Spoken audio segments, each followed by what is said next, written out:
नहीं दरिद्र सम दुख जग माही, नहीं दरिद्र सम दुख जग माही, संत मिलन सम सुख जग नाही। नमस्कार दोस्तों, ज्योतिष रहस्य पर आपका स्वागत है। दोस्तों, रामचरितमानस की यह पंक्ति कहती है कि संसार में गरीबी जैसा कोई दुख नहीं है और संतों के मिलने जैसा कोई सुख नहीं है। दोस्तों, दो तरह के व्यक्ति होते हैं समाज में। एक जो होते हैं वो प्रवृत्ति मार्गी होते हैं, हमारी तरह गृहस्थ होते हैं, और दूसरे होते हैं जो निवृत्ति मार्गी होते हैं, सन्यासी होते हैं। सन्यासी लोगों के लिए धन इकट्ठा करना गलत है, जरूरत से ज्यादा धन इकट्ठा कर लेना।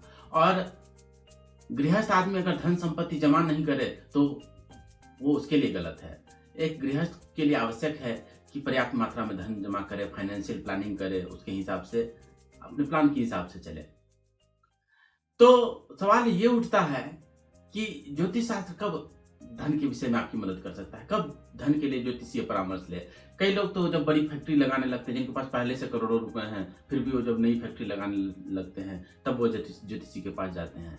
और कई लोग तो ऐसे होते हैं जब बहुत देर हो जाती है, जब उनकी नौकरी वगैरह चली जाती है, तो अगली नौकरी कब मिलेगी यह जानने के लिए जो है वो ज्योतिषी के पास जाते हैं, तो तब बहुत देर हो चुकी होती है। तो किस अवस्था में कब जो है ज्योतिषी के पास जाना चाहिए, क्योंकि ज्योतिषी के पास आप बहुत लगातार बार बार नहीं जा सकते, क्योंकि जो भी प्रसिद्ध ज्योतिषी हैं उनका शुल्क बहुत ज्यादा होता है और निःशुल्क कोई व्यक्ति आपकी कुंडली देखेगा नहीं, दिखवाना भी नहीं चाहिए। तो कब जाना चाहिए, इस विषय में हमारे शास्त्र क्या कहते हैं। तो ऐसी ही बातों का विवेचन करने के लिए मैं एक महाभारत के एक प्रसंग को लेकर के आपके यहाँ उपस्थित हुआ हूँ। दोस्तों, गीता प्रेस से 6 खंडों में महाभारत प्रकाशित होती है। उन 6 खंडों में से अगर आप तीसरे खंड में जाएं तो वहां पे उद्योग पर्व आया है। इस उद्योग पर्व के 35वें अध्याय में विदुर जी ने धृतराष्ट्र को बहुत प्रकार से समझाया है। प्राचीन उपाख्यानों के माध्यम से, केशिनी आदि के उपाख्यानों के माध्यम से धृतराष्ट्र को कई सारी बातें समझाने की कोशिश की है। उस 35वें अध्याय के ये 67वें 68वें श्लोक में बहुत प्यारी बात कही गई है, जो आप स्क्रीन पे देख पा रहे होंगे। महाभारत के ये श्लोक कह रहे हैं कि मनुष्य को जो है दिन में इतना कर लेना चाहिए कि रात में जो है सुखपूर्वक सो सके। ठीक है। 8 महीने में इतना संपत्ति जमा कर लेना चाहिए कि बाकी जो 4 महीने जो होते हैं वर्षा के, उसमें सुखपूर्वक रह सके। इसके अलावा पहली अवस्था में यानी बचपन में इतना अध्ययन कर लेना चाहिए कि उसका जिंदगी सुधर जाए, और जीवन भर में इतना कर्म कर लेना चाहिए कि उसका परलोक भी सुधर जाए। ये बहुत प्यारी बात विदुर जी ने समझाई है। तो इसमें जो दूसरी बात कही गई उस पर मैं आपका ध्यान आकर्षित करना चाहूंगा। कहा गया है कि 8 महीनों में आप इतना कमा लें कि बाकी के 4 महीने अगर बेरोजगार भी रहना पड़े, बारिश के मौसम में कहीं नहीं जा पाए, कुछ समस्या हो, काम पे न जा पाए, तो भी आपका जिंदगी जो है सुखपूर्वक चल पाए।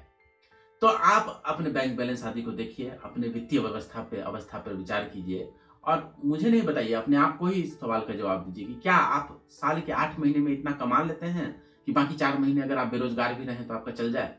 अगर आप नौकरी पे नहीं जा पाए, आपको पैसा न मिले, तनख्वाह न मिले, तो भी आपका चल जाए।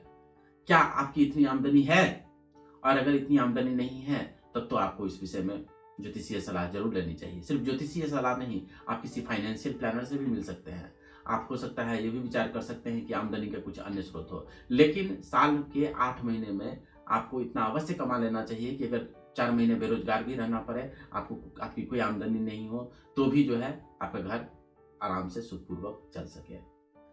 तो ये इस विषय में महाभारत का कथन है। आप इस विषय में अपनी वित्तीय व्यवस्था पर विचार करें, और अगर आप इससे कम वित्त कमा पा रहे हैं तो इस विषय में अन्य ज्योतिषियों की सलाह लें, फाइनेंशियल प्लानर की सलाह लें, अपने मित्रों की राय लें, और फिर बुद्धिपूर्वक इस विषय पर विचार करें।